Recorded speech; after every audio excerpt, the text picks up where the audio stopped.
Garden की date आई या 60 लाख रुपए दिए। पिछली बार मैं बोल के गया था कि मैरिज गार्डन टाइप डेवलप हो जाएगा, गरीब आदमी अपनी बच्चों की शादी कर पाएगा। तो इनको 2 दिन पहले इन्होंने कहा और इन्होंने इतना कार्यक्रम रच दिया, कहाँ कहाँ से कलाकार बुला लिए। तो पहले तो मैं इनको, सब लोगों ने कहा साहब इनका कोई जवाब ही नहीं है। तो मैं आपको भी धन्यवाद देता हूँ इस बात के लिए कि आपने तड़प रखी गांव के विकास की। आप सरपंच बने, अगर निष्क्रिय रहते तो शायद कुछ नहीं आता। और दूसरा मैं कहना चाहता हूँ, ये बहुत ही होशियार हैं सरपंच साहब। ये देखे अकेले में जाऊंगा एमएलए के पास, कहेगा यार सरपंच साहब करोड़ों रुपए ले लिए, करोड़ों तो बोल ही नहीं पा रहे, आधे भी नहीं बोल पा रहे हैं, भूल जा रहे, गला बैठ गया। और अकेले में जाओगे तो कहेगा यार इतने तो पैसे ले लिए, अब और भी जगह दूंगा। तो ये मेरे को घेर घोट के लाते हैं यहाँ भीड़ करके, कहा बच के कहाँ से जाएगा यहाँ तो घेराबंदी करते हैं ये। आज मैं पिछली बार भी जो भी बोला, मेरी एक आदत है, बलजीत यादव की कथनी और करनी में अंतर नहीं। मैं जब भी कुछ बोल देता हूँ तो मैं जान पे खेल के भी अपने वचन को निभाता हूँ। कुछ भी बोला कहीं, और मैं नेता हूँ ही नहीं, मुझ में नेता वाला कोई गुण ही नहीं है, मैं इमोशनल व्यक्ति हूँ। पिछली बार जो भी कुछ कहा इन्होंने, मुझे जो भी, भाई थोड़ी देर शांति से बैठ जाओ माता जी, थोड़ी देर शांति से बैठ जाओ 5 मिनट। सब लोग पहले ही कहते हैं कि महिलाएं 6.5 करोड़ रुपए दिए पानी की चिंता मत कर, पानी पानी हो जाएगा सब जगह। 6.5 करोड़ रुपए केवल बरडोद में पानी के लिए दिए, 6.5 करोड़ रुपए। ये तो 50 लाख कम और बता रहे, 6 ही बता रहे मेरा धनी, जो सोच रहे और ले लो है ना। और रोडों के जितने भी काम बताए, मेरे को एक भी काम ऐसा नहीं है कि जो बताया वो मैंने पैसे नहीं दिए हों। कई सरकारी सिस्टम होता है, अब ये जैसे अभी बोला पानी के, अब माता जी सोचे कि कल ही के 6 करोड़ आया था, बोरिंग कल ही लगा दें। अगर ज़्यादा दिक्कत है तो कल ही लगा देंगे बोरिंग। बोलो कहाँ लगानी, कल लगा देंगे बोरिंग। भाई कल सरपंच साहब आपके यहाँ इनके वो 6 करोड़ की स्वीकृति टेंडर तो सब हो चुका, एक बोरिंग इनकी कौन सी जगह पानी है बता देने, यहाँ लगा दें। कल के बोरिंग वाला कहाँ है, वो बोरिंग वाला भी आया हुआ दिख रहा था मेरे को, बोरिंग वाला। हाँ ये बोरिंग वाला भी यही बैठा है, खड़ा हो जाए। अरे इसको बांध लेना, अगर कल ना लगा है तो ठीक है, पैसे मैं दे दूंगा। कल की डेट में इधर बोरिंग लगनी है, अपना वो देख ले, ठीक है, हो जाएगा। ये तो ये खत्म। और जो बोरिंग या नदी में होंगी न, यहाँ इतना पानी है नहीं अपने यहाँ पे, तो साबी नदी में बोरिंग करके वहां से पानी लाया जाएगा, वरना बोरिंग कितनी कराई सूखी निकल जाती है। तो स्थायी समाधान हो जाएगा, आप सबके आएगा पानी, लेकिन वो अलग से करा देंगे बोरिंग, ठीक है। दूसरा इन्होंने बोला जो कुछ और बताई, शमशान ये छोटी छोटी बताई। अब की बार तो मैंने सोचा पता नहीं क्या कबाड़ा करेंगे ये, लेकिन जो भी इन्होंने बताई, शहीद की मूर्ति के काम बताए, जो शमशान की बाउंड्री बताई, टॉयलेट बनाई, छोटी छोटी चीज़ें हैं जो शायद यही बची थी, वो आपके अभी मैं लेटर पे साइन कर देता हूँ, पैसे लिख लो और अभी दे जाता हूँ, और अभी व्हाट्सअप कर दो, आपकी कल एएस निकाल दूँगा सोमवार, कल की डेट में स्वीकृति निकलवा दो। अभी साइन, उधारी का काम ही नहीं है। और मैं लेटर पैड लाया, पिछली बार भी घेर लिया था, बोले कब दोगे, मैं अभी ले लो यार, बाद की झंझट है, तो अब भी दे करके जाऊँ, ठीक है। दूसरा मैं आपसे कहना चाहता हूँ, जैसा आपने कहा इन्होंने तो कुछ ज़्यादा बोल दिया मेरे बारे में, ऐसा कुछ नहीं है, लेकिन मैं अपनी ओर से कोशिश करता हूँ कि जो जनप्रतिनिधि का धर्म होता है उस धर्म को ईमानदारी से निभाऊं। मैं कोशिश करता हूं कि बजट हो, अलग अलग क्षेत्र को कुछ मिले, तो मेरा बहरोड किसी से पीछे ना रहे। अभी मैं मुख्यमंत्री जी से बोला कि एक कॉलेज और चाहिए, तो उन्होंने मेरे से कहा कि एक विधानसभा में 2 साल तो कोरोना ही हो गए थे यार, 4 कॉलेज आपने ले लिए, 4 कॉलेज कहीं राजस्थान में नहीं है, एक विधानसभा में 4 कॉलेज नहीं, एक बार में। तो बोले कोई आगे के लिए भी तो काम छोड़ो, नगर पालिका बनाना हो, चाहे यहाँ हो, चाहे नीमराना हो, चाहे उप तहसील बनाना हो, चाहे मंडी स्वतंत्र कराना हो, चाहे मिडवे बनाना हो, चाहे अंग्रेजी स्कूल खोलना हो, किसी भी चीज में केंद्रीय विद्यालय के लिए जगह हो, कोई भी चीज में कमी हमने रखी नहीं। अपनी ओर से पूरी कोशिश की कि हमारा क्षेत्र कैसे भी पीछे ना रहे। और मुझे हमेशा इस बात का ध्यान रहता है, जब मैं चुनाव में गया तो मेरे विपक्ष के लोग कहते थे कि निर्दलीय जिताओगे तो ये कोने में बैठा रहेगा और इसको कोई विधानसभा में बोलने भी नहीं देगा, समय भी नहीं मिलेगा इसको, और कोई इसकी सुनेगा भी नहीं। भाई थोड़ी देर छोटू चुप, थोड़ी देर बैठ जा, इसकी कोई नहीं सुनेगा। मैंने राजस्थान की विधानसभा में भी बोला और आपके बीच में भी बोल रहा हूं कि मेरे ख्याल से 2 दर्जन से ज्यादा अधिकारियों पे मैंने कार्रवाई करवाई, सस्पेंड करवाए, एपीओ करवाए भ्रष्टाचार के मामले में। पूरे के पूरे थाने मेरे जितने भी क्षेत्र में थे, कहा कि साहब एक बार बदलो, सब बदलवाए। और हालत ये हो गई कि तहसीलदार की ट्रांसफर लिस्ट आ रही थी तो उनके ग्रुप, जो ऑफिशियल ग्रुप है, उसमें भी मेरे को किसी ने स्क्रीनशॉट भेजा कि चल रहा था, ये भोले बाबा तो कहीं भी कुएं में पटक देना, लेकिन इस बैरोड से बचा लेना, नहीं तो मारे जाएंगे, वहां मत ट्रांसफर करा देना। ये हालत उनकी होगी वो आपकी वजह से कि जनता जागरूक है, पकड़ेगी, कार्रवाई होगी। और एक मैं यहां से, मेरे बरडोद से अभी मैं प्रेस कॉन्फ्रेंस करूंगा, एक अभियान छेड़ रहे बैरोड में, वो आपको मैं पहले आपसे शेयर करना चाहता हूं कि आपसे मेरे विधानसभा क्षेत्र में कोई भी कर्मचारी, कोई भी अधिकारी चाहे किसी से 100 रुपया रिश्वत मांगे, आप रिकॉर्ड करके मेरे पास लिया ना, 100 रुपए तो वापस दिलाऊंगा, उसके ऊपर कार्रवाई करवाऊंगा और 51,000 रुपए का इनाम दूंगा जो भी लेकर के आएगा। 51,000 रुपए में दूंगा। कोई भी मांगे, चाहे कोई लाइनमैन मांगे, चाहे कोई पटवारी मांगे, चाहे कोई तहसीलदार मांगे, चाहे कोई थानेदार मांगे, चाहे कोई एईएन मांगे, चाहे कोई एसडीएम मांगे, चाहे कोई डीएसपी मांगे, कोई भी मांगे, आपके पैसे वापस, आपका काम कराऊंगा और 51,000 रुपया से सम्मानित और करूंगा। चोर को पकड़वाने में मेरी मदद करिए आप, कोई भी हो। मैंने शुरुआत से कहा कि जो जनता का दोस्त वो बलजीत यादव का दोस्त, और जो जनता का दुश्मन बलजीत का दुश्मन। शराब की दुकानें जो खुलती हैं उसके खिलाफ अभियान छेड़ रहे हैं कल की तारीख से ही।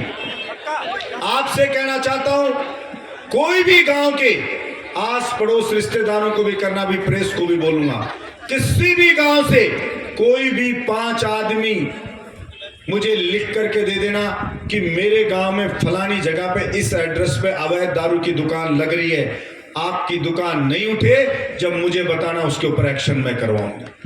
इसके अलावा 51 आदमी साइन करके मेरे को दे देना, 51 आदमी किसी भी गांव के 51 आदमी कि मेरे गांव में पूर्ण शराबबंदी होनी है।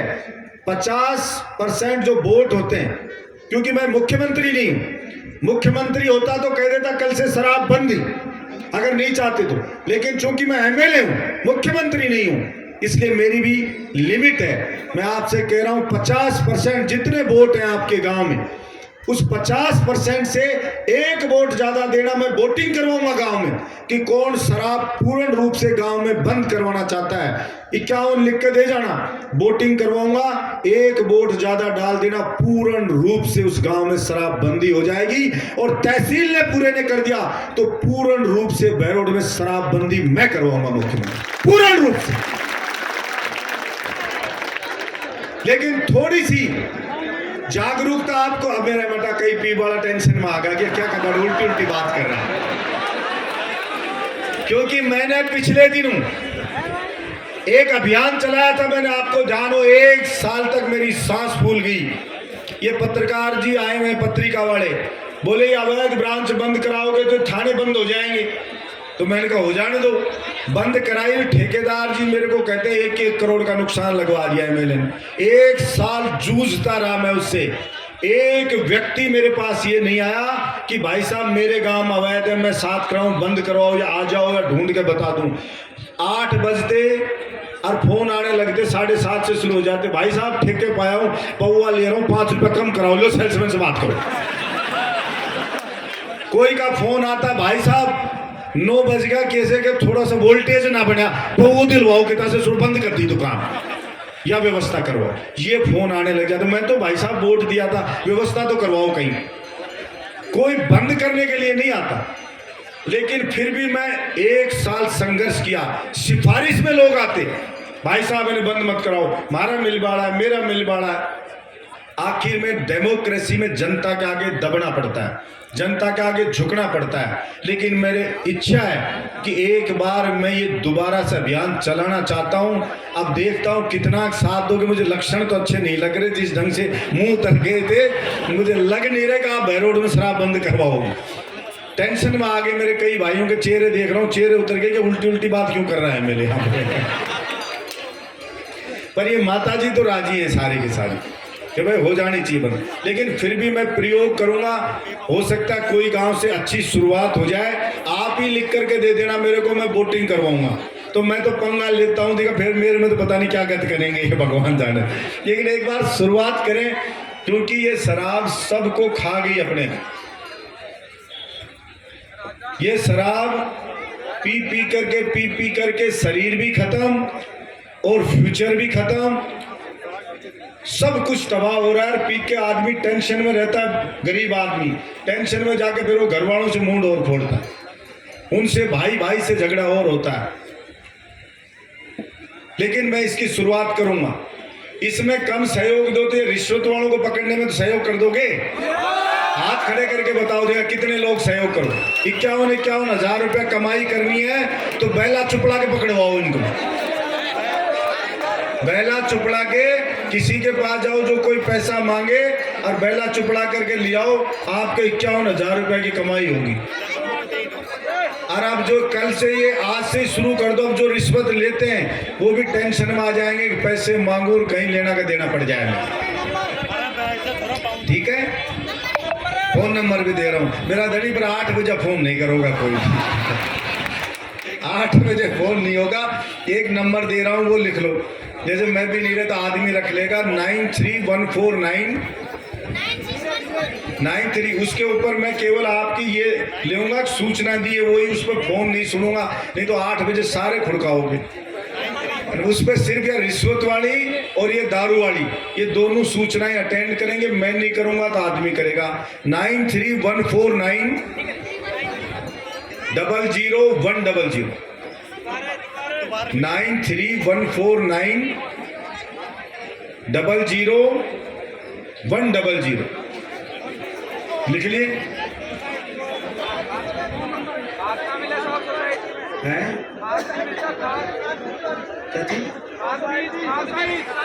हाँ वो भी करेंगे। खाद बीज नहीं मिल रहा।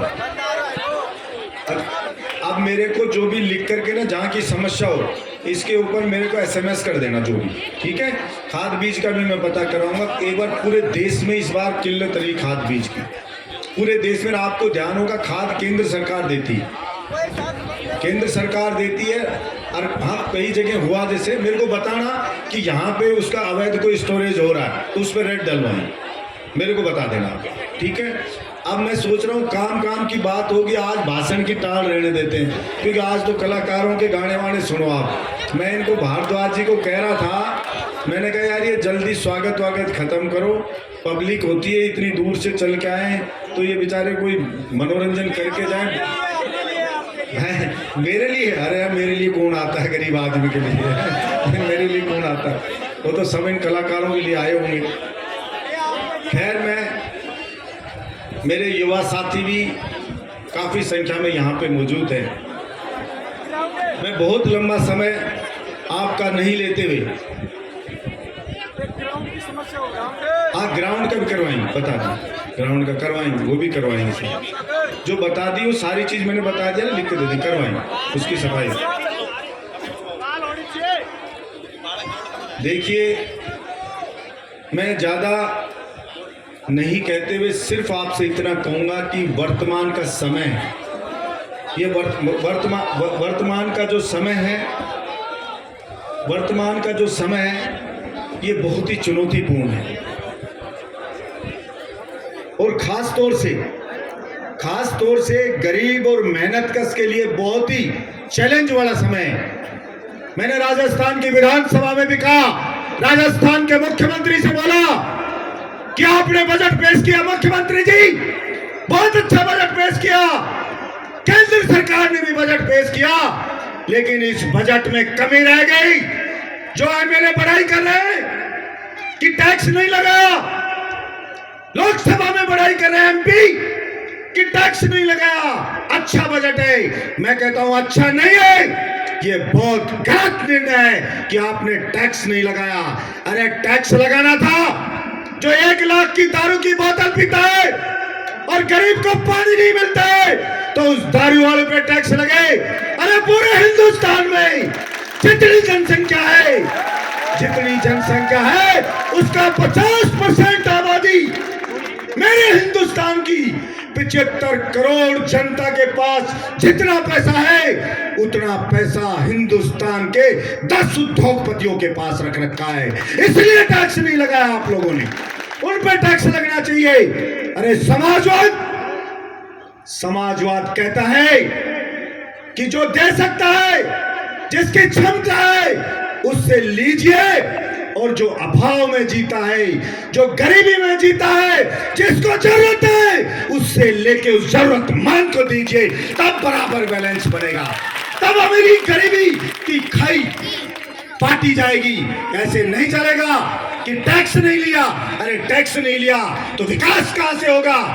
अरे गरीब का बच्चा एक बाइक खरीदने जाता है, मोटरसाइकिल, उसको कहते हैं रोड टैक्स जमा करा, और उसका रोड टैक्स जमा कर लेते हो, क्या आपकी गाड़ी के 5,000, 10,000, 7,000 रोड टैक्स के ले लिए।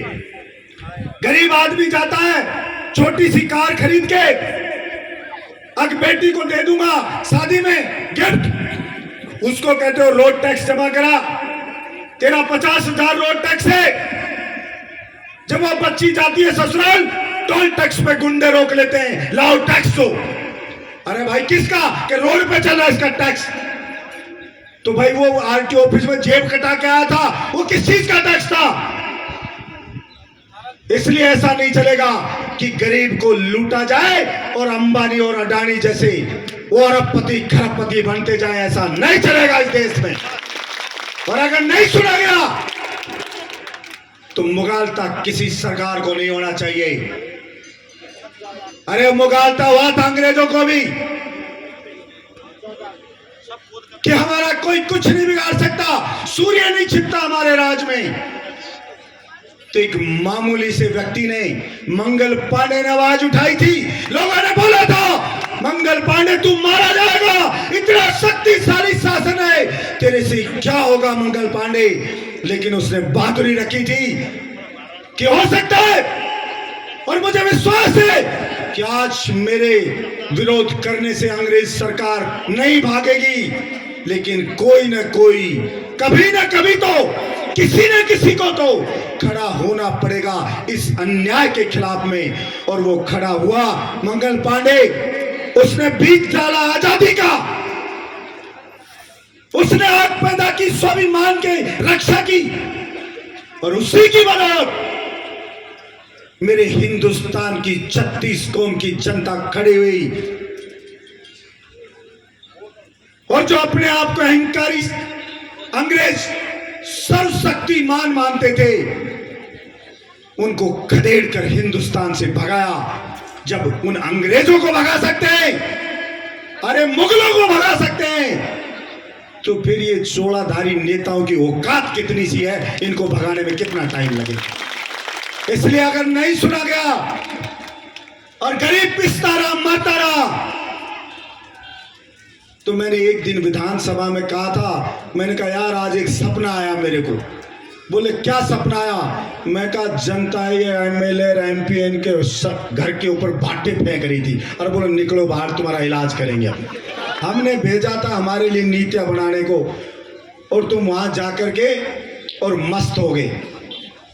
अरे मैं ये अधिकारी थे जो बड़े बड़े, मैंने कहा इनके दौड़ा दौड़ा के जूते मार रही थी जनता।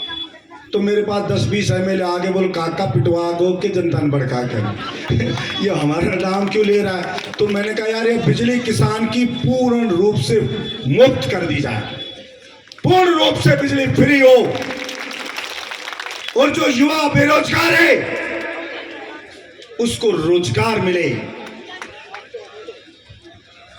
हिंदुस्तान के 23 राज्य ऐसे कर दिए जिसके अंदर राजस्थान के जवान बेरोजगार की सिलेक्शन रेट 0 है,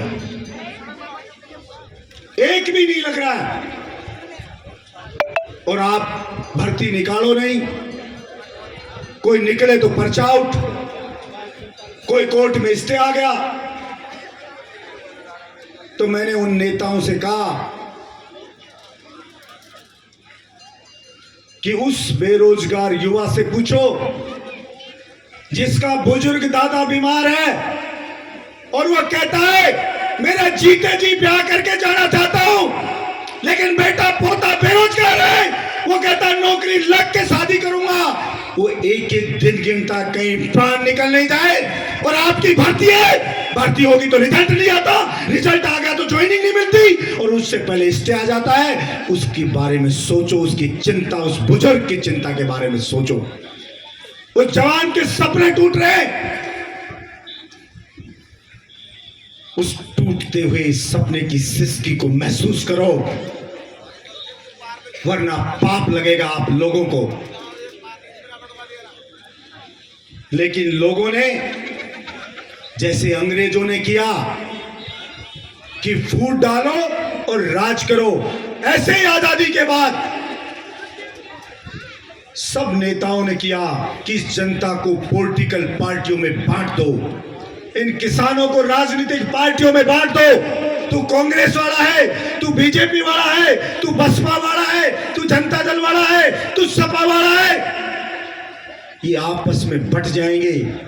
तो इस जाति का है, तो इस जाति का है, तो कभी एक होकर आवाज नहीं उठा पाएंगे। एक गुट अगर साथ होगा, दूसरा गुट अपना आप खिलाफ हो जाएगा। इसलिए एक गुट तो निश्चित रूप से मिलेगा, चाहे काम करो या चाहे काम ना करो। और यही हाल का नतीजा आपको देखना हो तो इस बरडोज से देख लो। हमारे से 75 साल आजादी के हो गए। मुझे कल एक शादी में बहरौल में कहा एक बुजुर्ग ने कि हम बरडोज की स्कूल में पढ़ने जाया करते थे। बहरौल में स्कूल नहीं था, हॉस्पिटल बरडोज का था, वहां दिखाने जाया करते थे। ये किसने बनाया था? बरडोज के सेठों ने बनाया था, भामाशाहों ने बनाया था। 75 साल में आज तक एक बड़ा काम, कोई नाली की तो मैं कह नहीं सकता, कोई बोरिंग हेडपंप एक लगा दिया हो, बोरिंग बारिंग उसकी कह नहीं सकता। एक बड़ा काम कोई नेता गिनाने को नहीं है।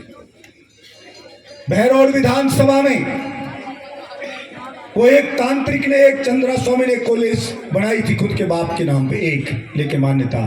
75 साल हो गए, एक कॉलेज एक नेता लेकर के नहीं आया। कितने एमएलए बन लिए, एक कॉलेज, और अब 4-4 कॉलेज आ गए, 4-4, जो राजस्थान में किसी विधानसभा में नहीं। क्योंकि नेताओं ने सिर्फ नेताओं का एक काम समझ लिया था। मैं कहता था पहले भी कि ब्याह में जीवना और छठी में नाचना, यही नेताओं ने अपना काम धंधा बना लिया। कहीं उज्जर खाई में बाबा के लाडू खाया हो, बाकी कोई काम नहीं था उनका।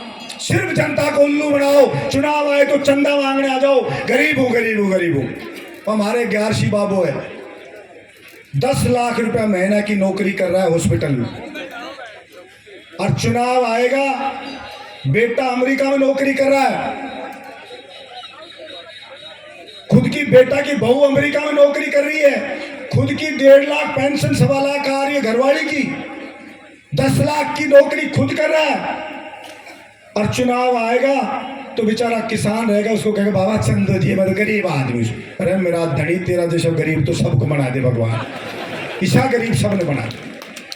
और कोई काम की कहे कि मेरा आरसी बाबा, मैं तूने वोट दिया, मेरा छोटा सा काम आ गया, पटवारी रिश्वत मांग रहे हो, करवा दे, मोटेशन नहीं खोल रहा, या लाइनमैन पैसा मांग रहे हो मेरा बाबा, वो मेरा भाई मेरी तो चाल ही कौन रही, फिर तूने भूख कहाँ के उन्हें ला करके। सरकार तेरी सेकंड नंबर पे रहा, युवा उसको तो तुम कहते हो मैं पछाड़ दूंगा, सबकी टिकट उकट में लेके आऊंगा, चुनाव लड़ने आ जाते हो। लेकिन गरीब को अगर लाइनमैन बिजली वाला तंग कर रहा है तो कहते हो मेरे चल नहीं रही। और जब मैं कहता हूं किसी की वीसीआर कट जाए तो आ जाना, तो मेरे रिकॉर्ड करके मुख्यमंत्री जी को देख करके आता है। एमएलए तो बिजली चोरी करा रहा। और आपके बीच में भी कह के जा रहा हूं, चुनाव में कहता था एक दो गांव का गरीब हो और बिजली वाला आ जाए डाकू और आपकी काटे या मीटर पाड़ ले तो मुझे बता देना। और आपको कह रहा हूं आजकल कर दिया ऑनलाइन, फोटो खींचते विशाल कट गई, अब जइयन अयन का हाथ में ही नहीं। मैं सुसरिकों को इलाज भी देख लिया है। और आपकी किसी की भी कट जाए, एक दो नहीं, किसी की भी कट जाए, चाहे वोट दिया हो चाहे वोट ना दिया हो, किसी की भी कट जाए, 1 महीने का तो समय होता है, 1 महीने का, कि उसके ऑब्जेक्शन करने का। आ जाना सुश्री विशाल की कमर में तोड़ दूंगा, मेरे पास आ जाना कोई भी। मैंने राजस्थान की विधानसभा में कहा कि विजय माल्या लेके भाग गया 10,000 करोड़, नीरव मोदी लेके भाग गया, कितने भाग गए, चौपसी चापसी गिनती नहीं है, सब ले लेके भाग गए। और एक किसान बिजली का बिल नहीं दे पाता है। हमारी माँ ने अगर स्कूल की फीस दे दी, बिजली का बिल आ गया नहीं भर पाए, तो बिजली वाले मीटर पाड़ने आ जाते हैं। ये सारा ईमानदारी का ठेका उस गरीब ने उठा रखा है क्या?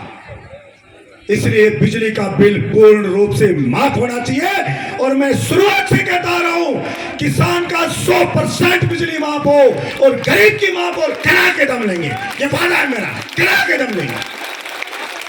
कर्मचारी कहते थे हमारी पेंशन ओल्ड स्कीम से करवाओ, मैंने विधानसभा के हर सत्र में रखा और मैंने उनसे कहा था कुछ भी हो जाए दबाव बढ़ाएंगे और आपकी मांग को पूरा करा के छोड़ेंगे, और उनकी मांग को पूरा कराया। किसान की सब्सिडी बंद कर दी थी सरकार ने, एकमात्र मैंने विरोध किया और सब्सिडी को वापस चालू करवाया। अभी थोड़ा सा माफ किया है, 50 यूनिट, थोड़ा करेंगे फिर इतना करेंगे। मैंने कहा गहलोत साहब, हमारे यहाँ गांव में अनपढ़ आदमी ये कुछ समझते ही नहीं। बोले क्या समझते हैं? मीटर ने पाड़ फेंक दो, या समझते हैं, बस जो देशी भाषा में समझते हैं। ये हम नहीं जानते, ये स्लैब स्लैब ये हमें आते ही, हम तो कुप्पट है। मैं बिल्कुल ही अरे पाड़ पूड़ के फेंक दो मीटर माटर, इतनी सी समझते हैं। और मैं करा के छोड़ दूंगा, दम नहीं लूंगा जब तक ये मीटर पाड़ के गरीब का नहीं फेंक दे,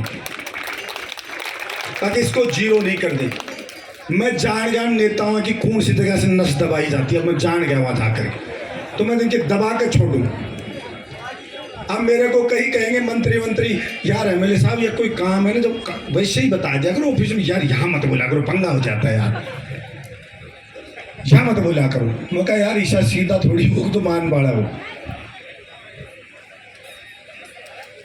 लेकिन मुझे बहुत खुशी होती है जब कोई बाड़मेर जैसलमेर के व्यक्ति आते हैं, कोई कोटा के आते हैं कि हमारे मुद्दे को एमएलए साहब आप उठाना विधानसभा, हमारी आवाज को आप उठाना विधानसभा में। तो मुझे लगता है जो मैं कहता था पहले चुनाव में कि मेरा प्रयास रहेगा, मेरी कोशिश रहेगी, आप जिता करके भेजो एक बार। अरे सबको परखा, सबको देखा, एक बार इम्तिहान बहरोड के बेटे का भी लो, फिर दिखाएगा वो कि वो माओ के दूध को लजाता है या आपके पगड़ी की शान को कम करता है। मैंने वचन दिया था, अरे आस पड़ोस में जाओगे विधानसभा में, रिश्तेदार के वहां जाओ और कोई ये कहे कि काश बलजीत यादव के जैसा एमएलए हमारा भी होता, तब तो मानना, नहीं तो मत मानना। अब मुझे दूसरे कई मंत्री कहते हैं, एमएलए कहते हैं हम पे भी दबाव बढ़ता है। ये बहरोड का एमएलए रोज दिन में 4-4 बार विधानसभा में बोलता है, आप चुप क्यों बैठे हो, आप क्यों नहीं बोलते हो? तो क्या हम पे भी दबाव बढ़ता है जनता का। मैंने कहा मैं तो यही चाहता हूं कि आपस में कंपटीशन हो और जनता के मुद्दे पे सब लोग एक होकर के आए, तभी इसका सॉल्यूशन हो सकता है। कोई पैसे की कमी नहीं है सरकार के पास। मैंने विधानसभा में भी कहा कि जो बोरिंग 3.5-4 लाख में खुद जाती है उसको 12-12 लाख में खोदते हो, जो रोड 14-15 लाख में 1 किलोमीटर बढ़ा देते हैं उसको 40 लाख में बढ़ाते हो, तो पैसा बचेगा कहां से? लूट मची हुई है चारों तरफ।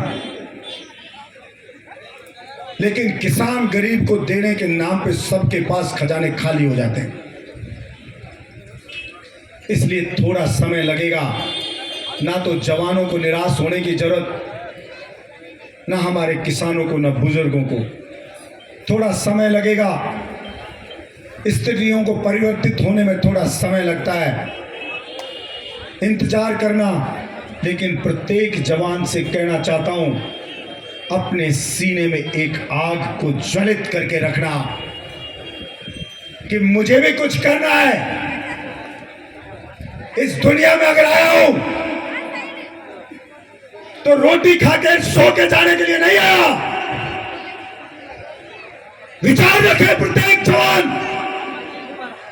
रोज 5 मिनट सोचे कि मेरी मां दुनिया में क्यों लेके आई मुझे। मेरे पिता ने पेट काट के खिलाया, क्या मैं उसके सपनों को पूरा करने की दिशा में बढ़ रहा हूं? क्या मेरी मां ने 9 महीने पेट में रख के जो पीड़ा सही, क्या उस मां के सपने को पूरा करने की दिशा में बढ़ रहा हूं? प्रत्येक दिन सोचे और अपने आप से कहे, जब मां दुनिया में लेके आ गई है, पिता ने पेट काट के जवान कर दिया है, तो दुनिया से जब जाएंगे, इस दुनिया से रुखसत होंगे, तो समय की रेत पे कदमों के निशान छोड़ करके जाएंगे। ऐसे नहीं जाएंगे कि रोटी खा करके सो के चले गए। मेरा विश्वास है भगवान हमेशा कर्म योगी की मदद करता है। भगवान कभी भी ईमानदार मेहनत कश के साथ अन्याय नहीं करता। आपके साथ भी अन्याय नहीं होगा और आपके सपने पूर्ण होंगे, कि आपको विश्वास दिलाना चाहता हूं। लेकिन लड़ना पड़ेगा। इतिहास उन्हें कोई याद करता है जो अपने हक के लिए और अपने सपनों को पूरा करने के लिए जूझते हैं। मैं विश्वास रखता हूं आप सब ईमानदारी के साथ प्रयास करेंगे, बुराइयों से बचेंगे, बुरी संगति से दूर रहेंगे और अच्छे लोग, सकारात्मक सोच वाले लोग, उनसे दोस्ती रखेंगे। क्योंकि दिमाग जैसे शरीर को रोज अच्छे खाने की, भोजन की जरूरत होती है, उसी तरह दिमाग को भी रोज अच्छी विचार, अच्छे सोच की जरूरत होती है। और वो अच्छे लोगों से आसपास दोस्त रहेंगे, उनसे आपको मिलेंगे।